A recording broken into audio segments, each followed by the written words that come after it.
누가복음 2장 25절부터 32절입니다.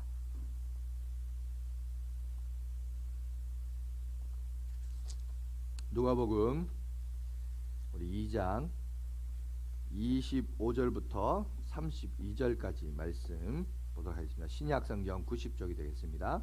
제가 봉독해 드리겠습니다.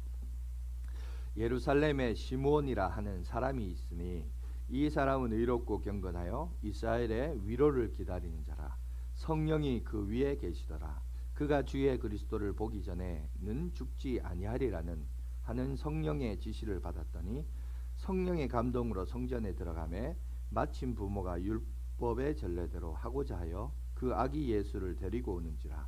시므온이 아기를 안고 하나님을 찬송하여 이르되 주제여 이제는 말씀하신 대로 종을 평안히 놓아 주신도다. 내 눈이 주의 구원을 보았사오니 이는 만민 앞에 예비하신 것이요 이방을 비추는 빛이요 주의 백성 이스라엘의 영광이니이다 하니. 아멘. 자, 오늘은 우리 누가복음 2장 25절부터 32절까지 지금 우리에게 필요한 건 기다림이라는 말씀으로 함께 은혜를 가지려고 합니다. 지금 우리가 코로나19 팬데믹을 경험하고 있죠. 그리고 이 코로나19를 맞이하면서 처음 맞이하는 명절이에요. 아마 여러분 중에도 이게 처음인가?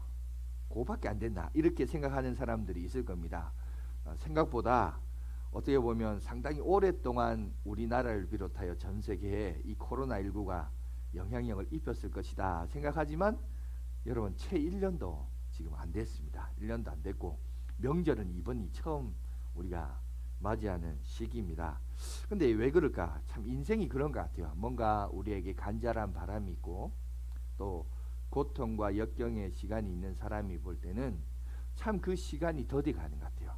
참 그 시간은 참 긴 것 같아요. 힘들고 어려울 때는 같은 시간이라 할지라도 그걸 맞이하고 경험하는 사람 입장에서는 그죠? 같은 1년이 아니에요. 1년이라고 다 같은 1년이 아니죠. 그죠?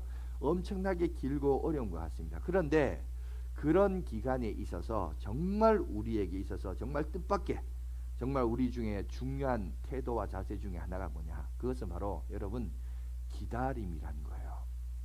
정말 우리가 볼 때 정말 믿음의 사람들이 가져야 할 정말 열심도 내야 되고 해야 할 것들도 말고 열심히 해야 되긴 하지만 그럼에도 불구하고 정말 우리 삶에 있어서 정말 의아스러운 태도 중에 하나가 뭐냐? 그것은 바로 우리의 기다림이라는 태도입니다. 기다리고 또 기다리고 기다릴 줄 알아야 된다라는 것입니다. 여러분 이거는 우리 삶에도 마찬가지고 신앙생활을 하는 우리의 모습도 여러분 사실 마찬가지입니다. 우리에게는 이런 기다림이 반드시 여러분 있어야 됩니다. 자, 우리가 원하는 것이 있으면 그 원하는 것을 이루기까지 포기하지 말아야 되고 또 성급하지 말아야 되고 서두르지 말아야 되고 또 우리가 막 조급하거나 그래서 안 됩니다. 늘 기다려야 돼요. 기다리면서 정말 하나님의 뜻을 우리가 바라봐야 됩니다. 지난주에 제가 사모하는 마음을 가져라 이런 말을 했는데 여러분 사모하는 것도 마찬가지예요. 이 사모함을 가지고 여러분 기다리는 자세까지 이루어야 됩니다. 그래야 우리가 원하는 것을 얻을 수 있고 그죠? 바라볼 수 있습니다. 때가 이르기까지 때가 될 때까지 그 때를 바라보면서 사모하면서 기다리는 태도, 이것이 오늘날 어떻게 보면 기독교 영성 가운데 가장 중요한 태도 중에 하나가 아닌가 저는 그렇게 생각합니다. 여러분 오늘 본문도 보시면 그런 사람 한 명이 등장하죠. 그죠? 시므온이라는 사람이 오늘 여기 등장합니다. 여러분 우리나라 성경에는 빠져 있는데 원문에는 들어가는 단어가 하나 있어요. 그게 뭐냐면 이두라는 단어가 있습니다. 이두라는 단어는 무슨 뜻이냐면 볼지어다, 보아라, 주목하라 이런 뜻을 가지고 있어요. 그러니까 예수님은 어떤 중요한 메시지를 할 때마다 그 메시지를 할 때마다 먼저 앞에 뭘 말했냐면 이두라는 단어를 썼어요. 보아라, 볼지어다, 집중해라, 주목해라 이러면서 하나님의 메시지, 중요한 메시지를 그 다음부터 이렇게 증거를 하는 아마 그 당시에 평소에 썼던 어법 중에 하나였던 것 같습니다. 그래서 항상 중요한 말을 하기 전에 잡아라, 주목해라 이렇게 하면서 이두라고 하면서 얘기합니다. 하나 예를 한번 들어볼까요? 마태복음 28장 20절에 보면 이렇게 돼 있어요. 저기 성경 구절이 있고 저 노란색 바 옆에 이제 저게 이두란 단어입니다. 자, 이렇게 얘기합니다. 우리 다 같이 한번 읽어봅시다. 시작. 내가 너희에게 분부한 모든 것을 가르쳐 지키게 하라. 볼지어다 내가 세상 끝날까지 너희와 항상 함께 있으리라 하시니라. 세상 끝날까지 너희와 항상 함께 있으리라. 중요한 메시지를 하기 전에 앞에 뭐라고? 볼지어다. 이두라는 단어를 쓴다는 거예요. 여러분, 근데 오늘 본문에도 이 말이 사실은 성경에는 빠져 있는데 이두라고 얘기하면서 오늘 누구를 얘기하느냐? 여러분, 시므온을 보아라. 시므온을 주목하라. 시므온을 자세히 연구하라. 지금 우리에게 얘기해요. 그냥 시므온인 사람이 있더라 이게 아니라 이두라고 얘기하면서 보아라, 주목하라는 거죠. 이 사람을 자세히 봐라는 거예요. 그럼 우리 오늘 한번 이 사람이 어떤 사람인지 한번 자세히 한번 살펴보는 시간을 갖도록 하겠습니다. 첫 번째, 여러분, 시므온은 도대체 어떤 사람이었을까요? 성경에 보니까 25절 26절에 우리에게 소개하고 있죠. 25절 보세요. 예루살렘에 시므온이라는 사람이 있으니 세 가지를 얘기합니다. 이 사람은 의롭고 의인이었고, 그 다음에 두 번째 경건하여 이스라엘의 위로를 기다리는 자였고, 세 번째 성령이 그 위에 계시더라. 우리에게 이렇게 소개하고 있는 첫 번째 한번 살펴봅시다. 의로운 자였다라고 해요. 여러분, 지금 이 시므온은 지금 어느 위치에 있냐면 그리스도의 십자가의 사건 이전에 살던 사람이에요.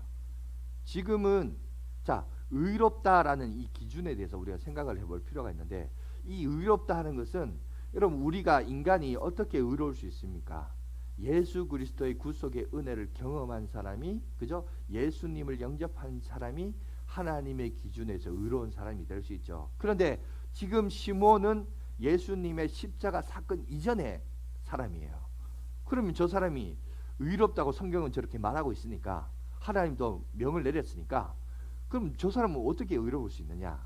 여러분, 예수 그리스도의 십자가 이전 사람은 어떻게 의로웠냐면, 뭐 창세기에 나와 있는 노아도 의로운 사람이라고 얘기하잖아요. 그러니까 여기서 의롭다는 것은 뭐냐면 하나님과 동행하는 사람, 그리고 하나님의 율법 토라라 그죠, 모세 오경, 하나님의 말씀을 순종하고 순복하며 살아가는 사람, 이 사람이 의로운 사람이었어요. 자, 하나님의 말씀을 가진 자, 그 말씀을 기억하고 하나님의 약속을 기억하고, 여러분, 그러니까 그 약속이 뭔가 그 뒤에 나오죠. 뭐라고 하냐면 사람이 있으니, 여기 보니까 이 사람은 의롭고 경건하여 이스라엘의 위로를 기다. 자, 의롭고 그다음 다음 보시면 경건하여, 경건 따로 이스라엘의 위로를 기다린 자, 이렇게 따로 할 수 있는데 이걸 하나로 묶습니다. 경건한데 이스라엘의 위로를 기다린 자라, 이런 얘기를 하고 있습니다. 여러분, 무슨 말이냐면 두 번째 특징이 뭐냐면, 자, 이스라엘의 위로를 기다린다. 이게 무슨 말인가? 여러분, 지금 오늘 본문의 배경을 보시면 우리가 잘 알듯이 이스라엘은 세계 열왕으로 인하여 종살이의 삶을 살아가고 있습니다. 여러분, 그런 삶을 살아가는 그들에게 선지자를 통하여 수없이 많은 예언이 들려왔습니다. 그것은 뭐냐? 우리도 이제 언젠가는 저 먼 옛날 다윗의 왕국처럼, 다윗의 시대처럼 우리가 이제 다시 한번 회복될 것이다. 이스라엘의 영광이 회복될 것이다. 여러분, 그런 예언들이 계속 전해져 오고 있었어요. 그러니까 선지자들 통해서 그런 예언들이 전해져 오고 있었습니다. 그러니까 오늘 보니까 시므온은 의로운 사람이었고, 두 번째 경건하여서 이스라엘의 위로를 기다리는 자, 자, 이스라엘의 회복을 기다리는 자, 다윗의 왕국으로 그렇게 회복될 것을 기다리는 자였다는 거죠. 근데 그가 어떻게 해서 그것을 기다릴 수 있었냐? 왜냐하면 하나님의 언약함 약속의 말씀을 믿고 소망하면서 기다렸기 때문에. 그런데 그 기다림이 뭐냐 하면은 어떻게 해서 나왔냐면 경건하기 때문에 나왔다고 그래요. 경건하기 때문에. 어떻게 해서 경건했냐? 자, 여기서 보시면 구약에서는 이걸 메시아라고 말하지만 신약에 와서는 여러분, 그 메시아가 누굽니까? 바로 그리스도가 되죠. 그죠? 그래서 예수 그리스도를 통해서, 그죠? 다윗의 왕국이 다시 한번 회복되는 거죠. 그런데 이스라엘 백성들은 지금도 유대인들은 그 다윗의 왕국이 어떤 눈에 보이는 정치적인 왕, 나라를 상징했어요. 그런데 그게 아니라 예수 그리스도께서 오셔서 그것이 완성됐는데, 우리가 잘 알지 예수 그리스도께서 오셔서 완성되는 그 나라는 우리가 말하는 이 세상적인 나라가 아니죠. 그죠? 여기서 이제 우리가 정교와 종교가 분리됩니다.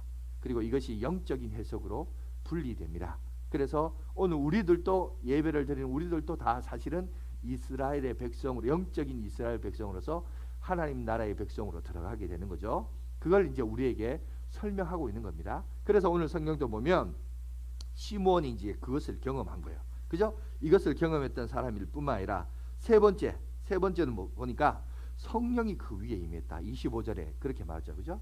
성령이 그 위에 임했다. 여러분 여기서 또 차이가 있어요. 무슨 차이가 있냐면 예수 그리스도의 십자가의 구속의 사건 이전과 이후의 차이가 있어요. 여러분 예수 그리스도의 십자가의 구속의 이전의 사람들은 성령이 그 머리 위에 있습니다. 그러나 예수 그리스도를 믿고 영접한 자에게는 성령이 어떻게 하죠? 우리 안에 있어요. 다릅니다. 이해가 되시죠? 고전에는 성령이 머리 위에 있습니다. 그런데 지금은 오늘 이 21세기를 살아간, 아니 예수 그리스도의 십자가의 죽음과 대속의 은혜를 경험한 사람들은 성령이 어디 있을까요? 우리 머리 위에 있는 게 아니라 어디죠? 우리 안에 있습니다. 우리 안에 있기 때문에 여러분 안에 계신 분은 떠나가지 않아요. 항상 거주하십니다. 근데 머리 위에 있는 거는 있다가도 없어질 수 있어요. 조금 차이가 있죠. 그죠? 요 차이가 있다. 그러니까 성경에 요런 하나하나의 표현도 그냥 스쳐 지나가지 마세요. 그래서 25절 끝부분에 성령이 그 위에 계시더라. 그죠? 그의 머리 위에 이렇게 있었는데 신약에 와서는 성령이 우리 안에 거하십니다. 그리고 26절도 보세요. 26절에 그가 주의 그리스도를 보기 전에 죽지 아니하리라는 성령의 지시를 받았다. 여러분 하나님의 공개적인 말씀, 모세오경을 비롯하여서 선지서, 또 여러분 시가서, 이런 글들을 통해서 성경책을 통해서 하나님이 말씀도 하시지만 오늘 여기 보니까 성령의 음성, 개인적으로 하나님의 음성도 들었다라고 말해요. 성령의 내주하심과 그의 음성까지 들었던 그런 시대를 살아가고 있습니다. 물론 이제 요거 부분에 대해서 이제 신학적으로 해석이 또 다양할 수 있어요. 왜냐하면 아직까지 신약 성경까지 완성되기 전이니까 그렇게도 역사할 수 있다 이렇게 얘기하는데, 물론 그런 해석도 맞습니다. 하지만 저는 그것만이 아니라 성령의 내주하심과 역사하심은 우리를 안위하시고 위로하시고 또 각 사람마다 그때마다 하나님의 역사하시는 여러분 메시지가 또 있다라고 봅니다. 근데 오늘 여기 보니까 이 사람도 그걸 경험했어요. 개인적인 성령의 음성을 들었어요. 너는 메시아를 보기까지, 그리스도를 보기까지 넌 죽지 아니하리라. 여러분 이런 환상을 여러분 그는 경험했습니다. 여러분 이것은 시므온만의 특징이 아닙니다.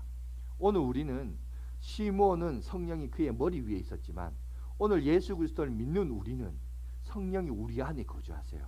여러분 위에 있는 것이 더 가까워요? 우리 안에 있는 게 더 가까워요? 이건 뭐 말할 것도 없죠. 그죠? 우리 안에 계시는 성령님께서 우리 안에 충만하시고 역사하시면 성령의 충만함과 역사하심 통해서 우리가 성령의 이끌림을 따라 살아갈 수 있어요. 그리고 성령의 이끄심 안에서 그때마다 역사하신 은혜가 우리 가운데 있습니다. 그죠? 그러니까 우리가 그것을 믿고 나가시길 바랍니다. 그런데 문제는 여러분 이게 기억해야 될 것이 뭐냐면 우리가 뭔가 하나님부터 약속을 받고 그 때를 기다리다 보면 그것이 금방금방 응답이 오고 확신이 차면 참 감사한데, 문제는 그 응답이란 게 어떤 거는 금방일 수 있는데, 근데 어떤 거는 여러분 5년이 지나고 5년이 뭐예요? 10년이 지나고 10년이 뭡니까? 오늘 시므온 같은 경우에는 일평생이에요. 일평생. 죽기 전까지. 그죠? 그 메시지를 음성을 들었지만 그가 죽기 전까지 그 음성을 여러분 그죠? 간직했지만 경험하는 것은 결국 일평생이 다 지나고 난 다음에 비로소 이것을 경험하는 그런 모습을 우리가 보게 됩니다. 그러면 사람이 그렇잖아요. 뭔가 하나님 앞에 약속을 받고 응답을 기다리다 보면 이 기다림이라고 하는 것이 항상 이 기다림에 반대되는 개념들이 있어요. 그게 뭘까요? 조급하죠. 서두르죠. 기다리지 못하죠. 그죠? 뭔가 성급합니다. 그러면 여러분 어떤 일이 벌어질까요? 실수가 일어나기 마련이죠. 그죠? 근데 여러분 한번 생각해 보세요.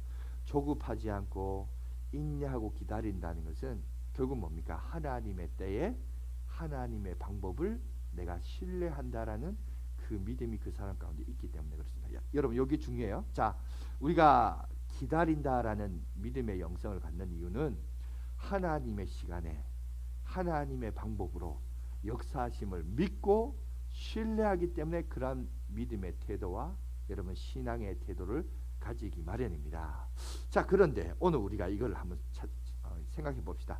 자, 이 기다림이라는 것도 사람마다 정도의 차이가 있기 때문에 문제는 우리가 군대처럼 3년 갔다 와라, 입시 공부 1년 열심히 해라, 이렇게 기간을 딱 정해주고 딱 하라 그러면 우리가 알겠는데, 문제는 이 기다림이라는 것이 정해진 기다림이 없어요. 사람마다 다르고 케이스 바이 케이스고, 그죠? 시대마다 사람마다 환경마다 같은 가정이라 할지라도 가족에 속한 각 개인마다 다 달라요. 그러니 이제 이 기다림이 막연한 겁니다. 막연한 거죠, 그죠? 근데 이 막연함이 사람을 조급하게 만들어요. 성급하게 만들어요. 그래서 그 조급함과 성급함으로 실수하게끔 만드는 것이 여러분 우리의 현실입니다. 자, 그런데 그럼에도 불구하고 우리가 다시 한번 이 기다림의 영성이 필요한 이유는, 여러분 이 기다림은 사실은 하나님의 성품 가운데 하나이기 때문에 그렇습니다. 여러분 이사야서 30장 18절 말씀을 보면 이렇게 얘기합니다. 우리 한번 다 같이 읽어볼까요? 시작. 그러나 여호와께서 기다리시나니 이는 너희에게 은혜를 베풀려 하시며 일어나시리니 이는 너희를 긍휼히 여기려 하심이라. 대저 여호와는 정의의 하나님이시라. 그를 기다리는 자마다 복이 있도다. 여러분 여기 보시면 하나님도 기다리신다고 그래요. 왜요? 우리에게 은혜를 베풀어 주시기 위해서. 그러니까 하나님도 어떤 일을 하시는데, 여러분 어떤 일을 할 때 시도 때도 없이, 물론 그것을 할 수 있는 전능하신 분이시지만 그렇다고 마음대로 하는 게 아니란 거예요. 뭔가 뭔 일을 함에 있어서 그게 때가 있고 시기가 있고 방법에 있어서 하나님이 정하신 여러분 환경이 있다는 거예요. 그래서 하나님도 어떤 일을 함에 있어서 기다리신다는 겁니다. 여러분 하나님의 형상을 닮아가는 우리들도, 인간이 가장 인간다움은 다른 거 없어요. 우리가 하나님을 닮아가는 거예요. 창조의 목적대로 하나님이 우리를 만드신 우리의 모양과 우리의 형상대로 여러분 사람을 만들자고 했잖아요. 그러니까 사람이 가장 사람다움은 딴 거 없어요. 하나님을 닮는 겁니다. 그런데 하나님의 성품 가운데 하나도 뭐냐? 기다림이 있다는 겁니다. 그러니 우리도 주님을 닮은 모습 속에서 그 기다림과 인내가 여러분 우리 가운데 필요합니다. 그래서 그 기다림을 통하여서 하나님을 닮는 여러분들이 되시길 바라고, 그 막연히 기다리는 게 기다린 것으로 끝나지 않아요. 그 기다림 속에 여러분 세상이 알 수 없는 숨겨진 비밀들이 우리 가운데 있습니다. 계속해서 한번 보겠습니다. 그게 뭐냐? 자, 두 번째 우리가 봐야 될 것은 이 기다림의 영성과 관련해서 우리가 뭘 알아야 되냐? 네 가지를 좀 우리가 한번 살펴보도록 하겠습니다. 첫 번째, 기다림은 생각보다 여러분 훨씬 더 오래 걸릴 수 있습니다. 내가 생각했던 것보다. 그죠? 마치 코로나19가 엄청 오래됐던 것 같은데 지금 1년도 채 안 됐어요. 여러분 항상 그런 것 같아요. 누군가 뭔가를 기다린다, 고난과 역경 속에서 이것을 헤쳐나간다, 어떤 기도의 제목을 가지고 하나님 앞에 매달린다 하는 사람은 정말 여러분 1년이 1년 같지 않아요. 10년 같아요. 하루가 같지 않아요. 그죠? 1년 같을 수 있어요. 그런데 여러분 문제는 뭐냐면 이 기다림은 우리가 생각했던 것보다 훨씬 오래 걸릴 수 있습니다. 여러분 수요 예배 지금 우리가 창세기를 강의하고 있죠. 지금 4명의 우리 믿음의 선조의 이야기를 하고 있는데 지금 마지막 인물인 요셉의 이야기를 하고 있습니다. 여러분 요셉은 17세에 하나님부터 비전을 받았습니다. 꿈을 꿨습니다. 그런데 그 꿈의 결과물이 당장 눈에 보이는 결과물은 종살이 인생이었어요. 죄수의 삶을 삽니다. 그 인생을 몇 년 사느냐? 13년을 살아요. 그리고 그가 30세가 되던 해 애굽의 총리가 되면서 그 꿈이 이루어졌습니다. 문제는 그가 출세를 했느니 성공했느니 애굽의 총리가 되니 그게 중요한 게 아니라 우리가 보는 관점 그거예요. 제가 주목하고 싶은 관점 그거예요. 그가 13년 동안 계속해서 내리막길 인생을 가는데 꿈과 함께 승승장구한 게 아니라 꿈과 함께 내리막길을 살아요. 야 너 13년만 참아. 하나님이 그렇게 하고 그 길을 세월을 보낸 게 아니라 언제일지 모르는 13년이에요. 여러분 그걸 생각하는, 그죠? 우리 인생도 그렇잖아요. 지금 아마 여러분들 중에는 잘 나가는 사람도 있을 것이고, 지금 어떤 사람은 힘들고, 여러분 자녀들을 생각할 때마다, 또 여러분 지금의 현실을 볼 때마다, 나는, 우리 집안은, 우리 새끼는 왜 이렇게 똑바로 지금 안 되냐, 이래가 막 그게 답답할 때가 있단 말이죠, 그죠? 근데 어떤 이에게는 알 수 없는, 요셉 같은 경우에는 알 수 없는 13년을 보낸 거예요. 그 어두운 터널 13년을 어떻게 보냈을까? 저는 제가 그게 주목되는 게, 주목하는 것이 그거예요. 한국 사람 같으면 벌써 자살했죠, 그죠? 벌써 한강에 뛰어들었을 겁니다. 그런데 이 사람은 13년을 견딘 거예요. 근데 견뎠는데 이게 견딘 건지 하나님이 은혜를 주신 건지 모르겠습니다만은, 중요한 것은 그 어두운 터널 13년을 어떻게 보냈냐는 거예요. 죽지 않고 살다 보니 뭐 해 뜰 날도 오네요, 뭐 이런 겁니까? 그러면 여러분, 이거를 우리가 이제 보자는 거죠. 이거를 우리가 좀 생각해야 돼요. 근데 생각보다 여러분 길어요. 긴데 중요한 거는 요셉의 13년도 그러한데, 문제는 오늘 본문에 나오는 시몬을 보세요. 여러분, 이 시몬은 하루아침에 이루어진 꿈이 아니죠. 시몬이라는 이 사람은 어떤 이에게는 일평생 걸리는 응답이었어요. 그죠? 너 죽지 않고 메시아를 볼 거야. 너 죽지 않고 그리스도를 볼 거야. 하나님의 영광을 볼 거야. 하나님이 소망을 주셨어요. 성령이 주셨어요. 근데 기다렸는데 이제 죽게 됐자, 그죠? 오직 여러분 한번 여기도 보면, 하나님 드디어 나 이제 눈 감게 해주시는군요, 이렇게 얘기하잖아요. 일평생 걸렸어요. 일평생. 생각보다 여러분, 우리가 하나님으로부터 응답받는 것에 있어서 오래 걸릴 수 있다라는 부분을 지금 우리에게 얘기합니다. 여러분, 기독교 전승에 보면 이 사람이 어떤 사람이냐, 단순히 시몬이라는 사람이 한번 등장하고 지나가는 사람이 아니고, 이 시몬은 그의 아들이 엄청나게 유명합니다. 그 아들이 누구냐 하면 가말리엘이라는 사람이에요. 기독교 정승에 따르면 가말리엘이라는 사람인데, 이 가말리엘이 그때 당시에 유대 사회에서 유명한 율법 선생입니다. 그의 제자가 누구냐? 바로 사도 바울과 여러분 바나바였어요. 그죠? 사도행전에 보면 가말리엘의 문화생이었다, 자기가 그렇게 소개하잖아요. 그러니까 그 가말리엘의 아버지가 누구냐? 바로 시몬이라는 그런 학설이 여러분 있습니다. 이 사람이 이것을 본 거예요. 여러분, 우리 삶도 여러분 마찬가지입니다. 우리도 하나님부터 어떤 것을 응답을 받는 데 있어서 생각보다 오래 시간이 걸릴 수 있어요. 오래 인내해야 될 것들이 있습니다. 여러분, 내가 분명히 확신이 있어요. 확신이 있는데 정작 그것이 열매 맺기까지, 확신과 현실, 이 차이. 제가 이번 주일학교도 설교가 요셉의 이야기를 하면서 그랬어요. 요셉은 꿈과 현실의 차이를 경험하며 13년의 세월을 보냈다. 여러분, 우리도 그렇잖아요. 나도 하나님에 대한 믿음이 있고, 그리스도가 나를 구원하신 믿음도 있고, 내 삶을 이끌어 주실 것이라는 확신이 있는데, 그런데 정작 지금은 못 없고 남들 친구도 뭐도 잘 되고 뭐도 잘 되고, 이러다 보면 이제 이게 사람이 이제 헷갈리기 시작하는 거예요. 나는 왜 이런가? 우리는 왜 이런가? 이럴 수 있다는 거죠. 그런데 그러다 보면 우리가 기다리다 지칠 수 있습니다. 초조해지고 성급해지고 조급해지고, 그러다 보면 여러분 죄를 지을 수도 있습니다. 여러분, 가장 대표적인 사람 중에 하나가 미그한 예가 이제 아브라함이 예를 들 수 있겠죠, 그죠?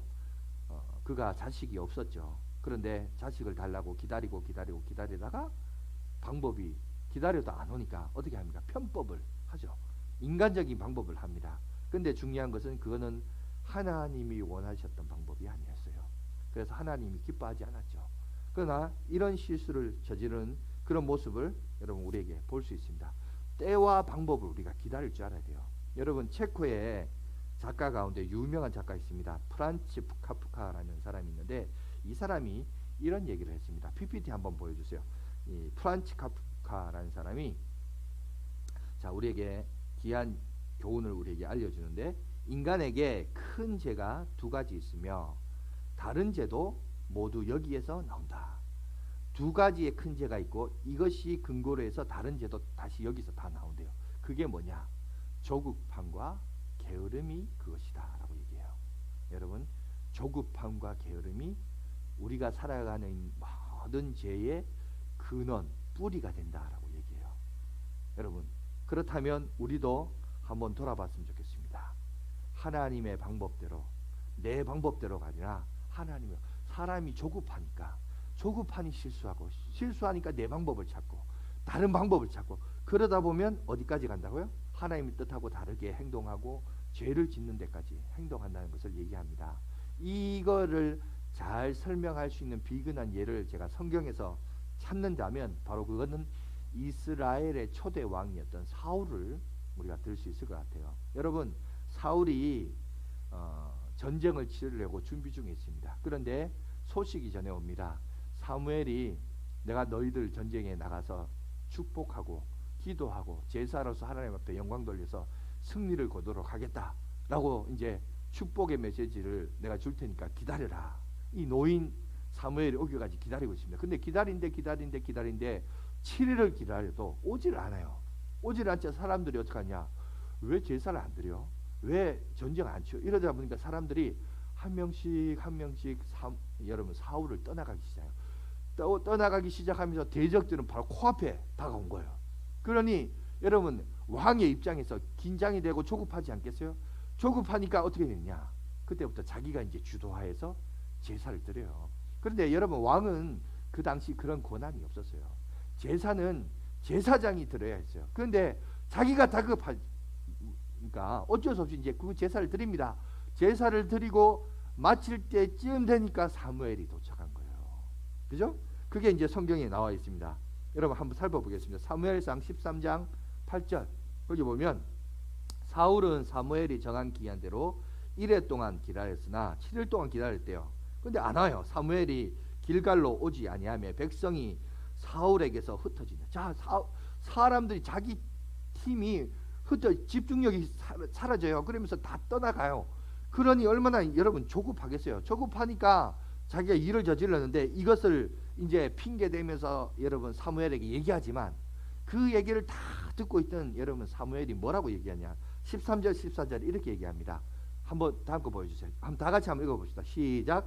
사무엘이 사울에게 이르되 왕이 망령되이 행하였도다. 왕이 왕의 하나님 여호와께서 왕에게 내리신 명령을 지키지 아니하였도다. 그리하였더라면 여호와께서 이스라엘 위에 왕의 나라를 영원히 세우셨을 것이거늘 지금은 왕의 나라가 길지 못할 것이라. 여호와께서 왕에게 명령하신 바를 왕이 지키지 아니하였으므로 여호와께서 그의 마음에 맞는 사람을 구하여 여호와께서 그를 그의 백성의 지도자로 삼으셨느니라 하고. 여러분 여기서 이제 뭘 얘기합니까? 당신이 조금 조급하지만 않았더라면. 여기에 이제 믿음이라는 게 요구되죠. 근데 여기 믿음은 기다림이라는 여러분 요소가 있는 거예요. 뭔가 조급해요. 자꾸 자기 사람들이 자꾸 떠나가요. 여러분 떠나가더라도 사람들이 자기를 자꾸 떠나가더라도 하나님이 나와 함께 하시고 전능자가 나와 함께 하신다는 걸 믿는다면 사람의 숫자가 중요하지 않다는 믿음이 여러분 사울에게 사실 있어야 됐어요. 근데 그 믿음이 없는 거예요. 이 인간의 이 사람의 숫자가 참 중요했던 거예요. 리더십과 통치력 이거에만 관심이 있었던 거예요. 그게 그 사람의 한계였죠. 그러니 조급하죠. 조급하니 실수하죠. 실수해서 그게 뭡니까? 죄까지. 여러분 이게 성경은 뭐라고 해요? 죄라고 얘기해요. 그죠? 그러니까 조급함으로 인해서 이런 결과물이 나오게 되었다. 지금 그 얘기를 하고 있는 겁니다. 여러분 성경에 또 다른 인물이 있죠. 모세가 또 그러합니다. 여러분 우리가 잘 알듯이 모세는 태어나기도 전에, 아니 정확하게 태어났을 때 하나님이 그에게 말씀하셨죠. 이스라엘을 건져낼 자, 구원할 자. 하나님이 벌써 그가 어릴 때부터 메시지를 주셨고 비전을 주셨어요. 그러면 모세는 어떻게 될까요? 자기의 때를 기다려야 됐죠. 기다려야 되는데 못 기다려요. 못 기다리냐. 그러니까 자기 방법대로 하는 거죠. 자기 방법대로 했는데 그 결과물이 뭐예요? 40세가 되었을 때 그 결과물이 여러분 광야로 쫓겨가는 인생이 되었던 거죠. 그리고 또 다른 40년을 그가 보내야 됐고, 자 80세가 되었을 때 보통 그때 되면 시편 90편을 누가 졌냐면 모세가 지었어요. 근데 그 시편 90편에 뭐라 하냐면 사람의 연수가 70이요 강건하면 80이라도. 모세가 자기가 글을 썼는데 그때 당시 사람의 연수가 70에서 80이었대요. 근데 하나님 앞에 부르심을 받은 나이가 몇 세예요? 80세였어요. 그러니까 보통 사람의 연수가 70, 80대면 다 죽는데, 그런데 그 죽을 나이에 하나님 앞에 그때서야 부르심을 받는 거예요. 그럼 40세 때 그가 쓰임을 받지 못했던 이유가 뭐죠? 자기가 시간을 정하고 자기 방식대로 하다 보니까 실패를 본 거예요.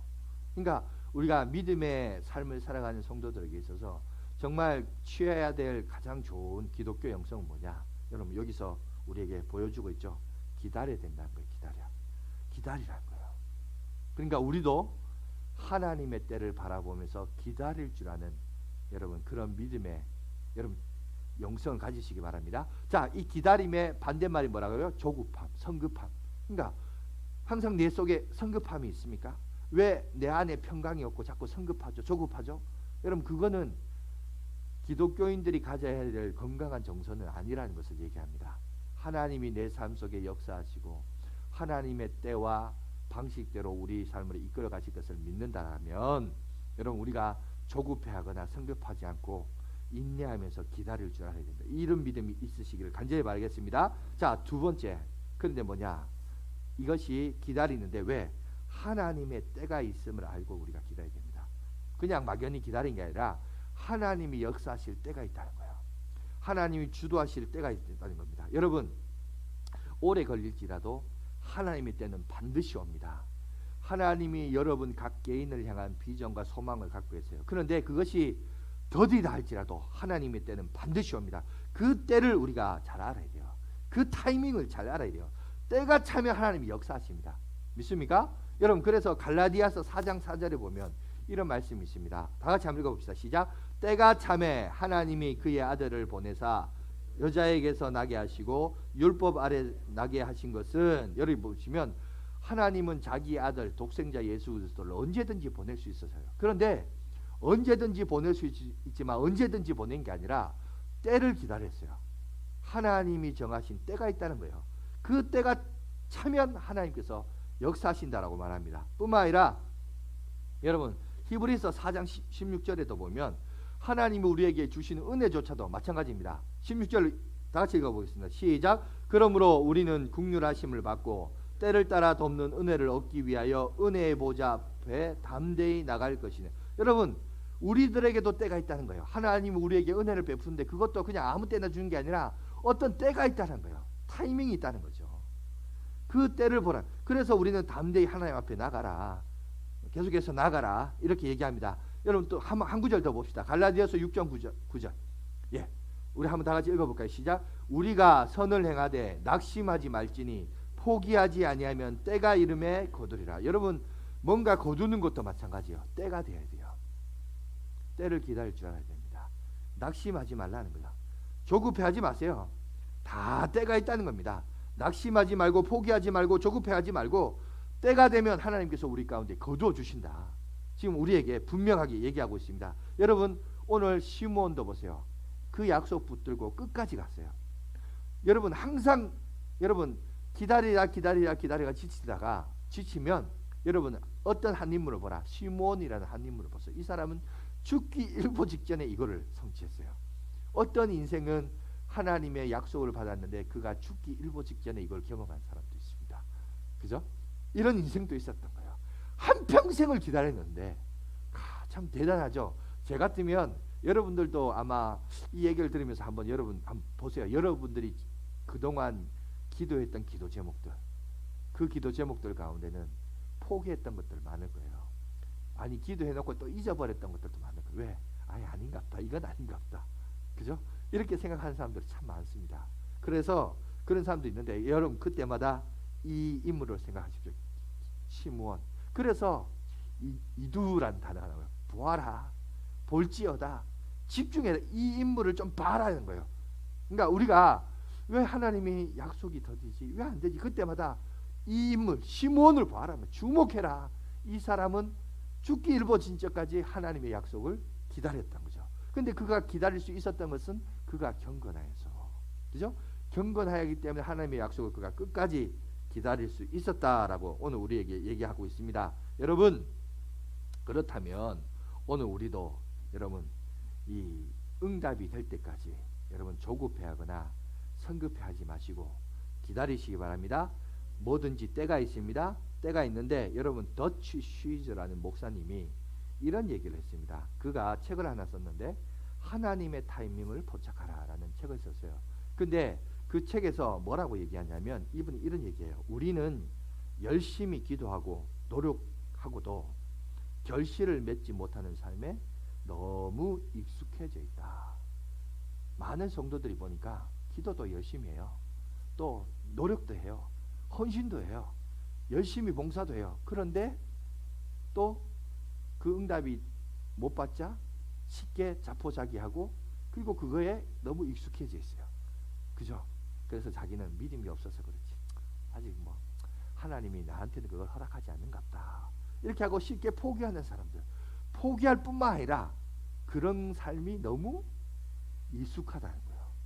이런 모습을 너무 많다는 거죠. 그래서 이분이 뭐라고 하냐면 시간이라는 것에 대해서 그분이 이제 우리가 흔히 이제 저도 이제 주일학교 때 이 설교를 많이 했는데 시간이라는 거에 대해서 우리 보통 이제 두 가지를 말을 하는데 이분은 뭐라고 하냐면 세 가지가 있다고 해요.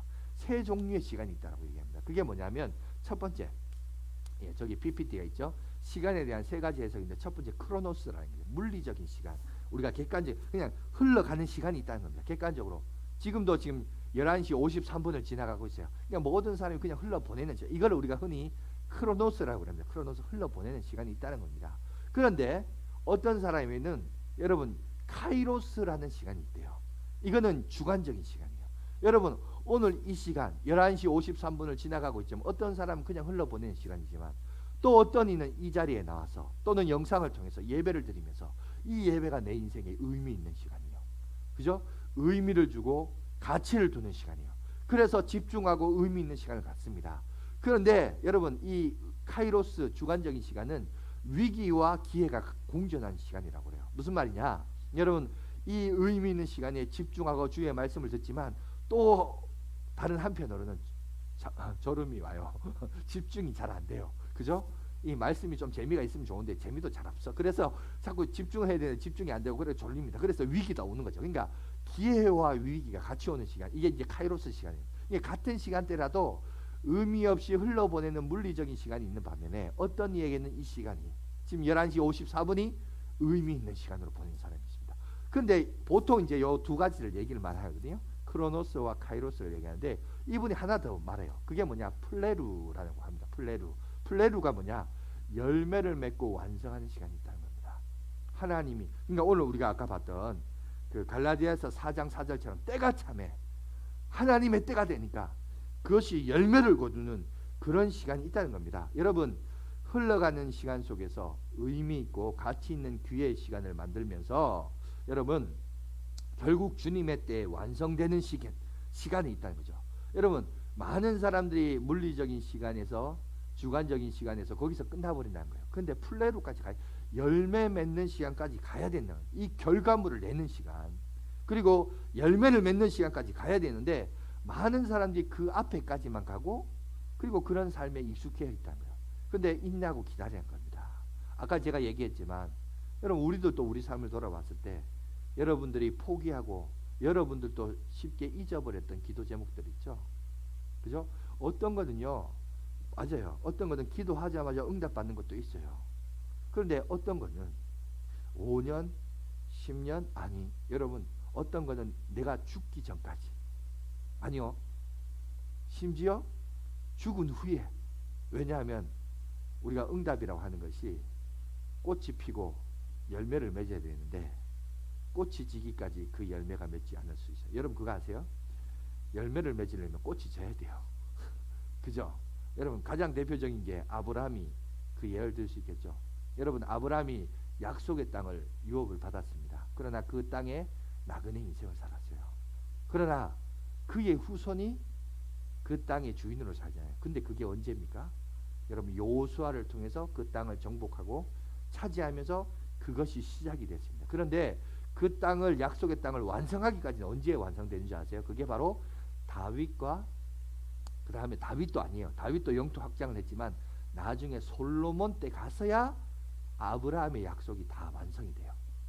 그런데 잠깐 또 완성됐다 또 금방 또 사라집니다. 사라지는데 중요한 것은 아브라함의 약속이 언제 완성되느냐? 솔로몬 때 가서 완성돼요. 여러분 열매라고 하는 것은 그래요. 꽃이 져야 어떤 거는 나 때까지 안 되는 것도 있어요. 그런데 우리가 그걸 봐야 돼요. 왜? 내 후손이 그 그 약속을 성취하고 이룰 때도 있습니다. 그런데 여러분 어쩌겠어요. 우리가 먼저 심어야죠. 그죠?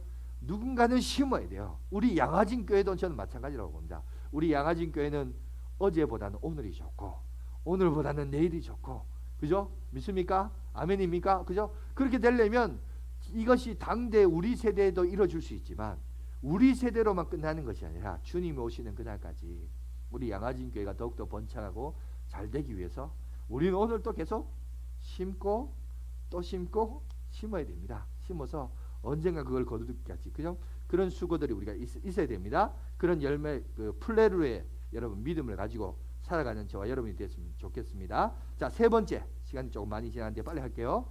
기다리면서 여러분 깊은 영적인 뿌리를 내려야 됩니다. 기다려라 그러니까 아무것도 하지 마라 있는 게 아니라 여러분 가만히 있는 게 아니에요. 이 기다림의 기간 속에, 자, 요셉도 13년간을 기다렸잖아요. 그 기간 동안 그냥 무조건 바늘 찌르면서, 그죠? 그렇게 기다렸어요. 그게 아닐 거예요. 여러분 그 기다림 속에 그러면 무엇이 있었을까? 거기 보니까 뿌리를, 영적인 뿌리를 깊이 내렸어요. 여러분 시냇가에 나무를 심는 것으로 끝나지 않습니다. 그 나무가 성장하고 자라려면 시냇가에 심는 것으로 끝나지 않고 그 나무가 심겨졌으면 그가 거기서부터 뿌리를 내려야 돼요. 어디까지요? 물줄기가 있는 데까지, 영양분이 공급한 데까지 내려가야 되죠. 여러분 뿌리는 강합니다. 얼마나 강하냐면 여러분 쇠도 엿뚫을 수 있고요. 여러분 바위도 두 동강 낼 수 있는 능력이 있어요. 그런데 그게 어디까지 가야 되냐? 물이 있는 데까지, 영양분이 있는 데까지 내려가야죠. 여러분 그거는 다시 말해서 우리도 마찬가지입니다. 기다리는데 기다린다는 것이 아무것도 하는 게 아니에요. 영적인 뿌리를 내리라는 겁니다. 하나님이 우리로 하여금 기다리게 하신 이유가 있어요. 그 말은 기다린 게 아무것도 안 하는 게 아니라 우리의 영적인 뿌리를 어디까지, 여러분 나무에게 있어서의 뿌리에게 있어서의 생명은 어디예요? 물까지죠. 여러분 우리에게 있어서의 생명은 뭡니까? 하나님에게까지 그 뿌리를 내려야 되는 거예요. 예, 주를 바라보라는 겁니다. 여러분 기도하기, 무릎을 꿇는 시간들이 있어야 되고 하나님의 말씀을 보는 시간들이 있어야 되고 그걸 묵상하고 연구하는 시간이 있어야 되고 예배를 통하여 영광 돌리는 시간들이 있어야 돼요. 그러면서 계속해서 그 속에서 자양분을 받아들이고 수분을 받아들여서, 그래서 이게 자라나야 돼요. 자라나고 가지가 생기고 잎이 생기고 꽃이 피고, 그죠? 꽃이 지면서 열매를 그제서야 맺는 겁니다. 그러니까 여러분 우리가 하나님 앞에 나가야 되죠. 특별히 여러분 우리는 예배에 있어서 여러분 우리가 인생을 살아가다 보면 뭔가 한 번은 승부를 걸어야 될 때가 있잖아요. 승부를 걸고 한번 인생을 살아가야 되지 않습니까? 그런데 여러분 우리가 진짜 예배에 한번 승부를 걸어보자고요. 하나님을, 예배가 정 안 되면 뭔가 다른 방법이라도 기도를 하든지 말씀을 읽든지, 그죠? 하나님을 경험하는 체험이 있어야 돼요. 그 하나님과 동행하는 성령님이 내주하심과 충만함을 통한 이끄심을 우리가 경험해야 됩니다. 그러할 때 하나님 역사하시죠. 오늘 성경에 보세요. 여러분 이 시므온도 여러분 얼마나 그가 충만했으면 성령이 그에게 직접 말씀까지 하셨겠어요. 그죠? 성령이 그를 내주하셔서 이끌어 가십니다. 여러분 계속해서 보면 그에게 말씀을 하신 게 아니라, 오늘 본문은 읽었지만 26절 보세요. 26절에 보면 그가 주의 그리스도를 보기 전에는 죽지 아니하리라는 성령의 지시를 받았다고 합니다. 그러면서 27절 보세요. 성령의 감동으로, 자, 그가 성전에 들어갔는데 그냥 습관을 따라 들어간 게 아니라요, 성령의 감동으로 성전에 들어갔대요. 성전에 갈 수도 있고 안 갈 수도 있는데, 그러니까 이것도 성령의 감동 이끄심을 통해 들어간. 그런데 마침 부모가 율법의 관례대로 행하고자 하여 그 아기 예수를 데리고 오는지라. 여러분 습관 따라 간 게 아니라 성령의 이끄심을 따라서, 여러분 그가 얼마나 그 약속을 기다리며 살아가는데 성령의 충만함과 경건한 삶을 살았든지, 그죠? 그가 성령의 이끄심을 통하여서 그 약속이 실제로 성취되고 이끄심을 그가 경험하게 되는 것을 보게 됩니다. 여러분 기다림이라고 하는 것이 아까도 얘기했죠. 여러분 요셉이 13년을 내리막길 인생을 살아갔는데 그 내리막길 인생 속에서 물론 성경에는 그 내용을 소개하고 있지 않습니다. 그러나 여러분 요셉이 바로 앞에 나가서 신앙 고백하는 것, 그리고 술 맡은 관원장, 여러분 떡 굽는 가정장에게 고백한 내용을 보면 그가 항상 그래요. 꿈의 해석은 하나님께로부터 나옵니다. 그런 신앙 고백을 해요. 그 말은 뭘까요? 그가 평소에 하나님과 얼마나 동행하며 살았는가. 비록 눈에 보이는 객관적인 현실은 아들에서 종으로, 종에서 제수로 계속해서 내리막길을 살지만 그 인생에 여러분 녹아져 있는 하나님과 동행하심과 이끄심과 형통하심이 얼마나 그게 있었으면 그런 고백을 할 수 있었을까요? 그냥 기다리는 게 아니었어요. 그냥 가만히 있었던 거 아닙니까? 하나님과 깊은 영적인 뿌리를 내리면서 하나님의 때를 기다렸던 거죠. 여러분 코로나19도 마찬가지입니다. 자, 우리가 객관적으로 여러분 다른 거는 지식도 없고 지혜가 없지만 여러분 요즘 많은 학자들이 얘기하잖아요. 지금 뭐 그렇게 될지 안 될지 모르겠지만 지금 뭐냐면 내년 연말까지는 힘들다. 시간을 하면 정해놨어요. 여러분 시기나 이 세상적인 지식과 정보가 있어서 요즘 시대는 언제까지라는 것까지도 말이 나와요. 물론 그게 될지 안 될지 모르지만 그래도 많은 학자들이 오늘날 우리가 가지고 있는 지식과 의학 정보와 능력을 볼 때는 내년 연말까지만 되면 이제 어느 정도 해결이 됩니다. 시간까지 정해줬어요. 그러면 그때까지 우리는 뭐 할까요? 그냥 세워라 내워라 TV 보면서 넷플릭스 영화나 보면서 그게 보낼 거예요? 그거 아니라는 거죠. 뭘 하라는 거예요? 하나님의 은혜 안에서, 그죠? 기도와 말씀을 통하여 예배를 통해 거기에 깊이 뿌리를 내리라는 거예요. 뿌리를 이해하시죠? 네, 그죠? 그 뿌리를 내리라는 거예요. 내려서 그 속에서 영양분을 받으라는 거예요. 그렇게 거목이 되었을 때 코로나 팬데믹이 싹 지나갔을 때 그때 그 다음부터 하나님이 여러분 준비된 자를 하나님이 쓰세요. 그거 아닙니까? 우리가 그런 준비된 모습들이 있어야 된다는 것입니다. 자, 마지막 네 번째 한번 봅시다. 자, 기다리면서 하나님께서 일하고 계심을 확신하고 주만 바라봐야 됩니다. 여러분 이스라엘은 하루의 시작이 저녁이에요.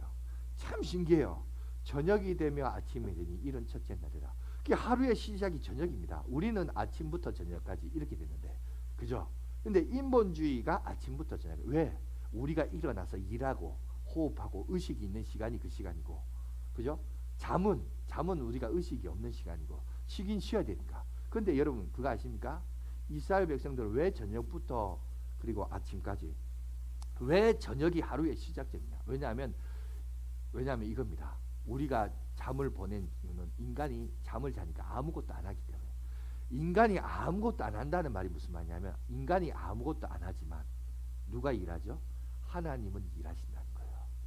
무슨 말인지 아시겠습니까?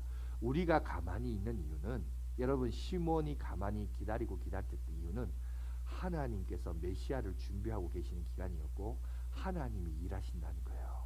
다시 말해서 우리가 기다리라 아무것도 안 하고 기다리는 게 아니라 어떤 믿음과 소망과 태도와 자세를 가지고 기다리는데 그게 뭐냐?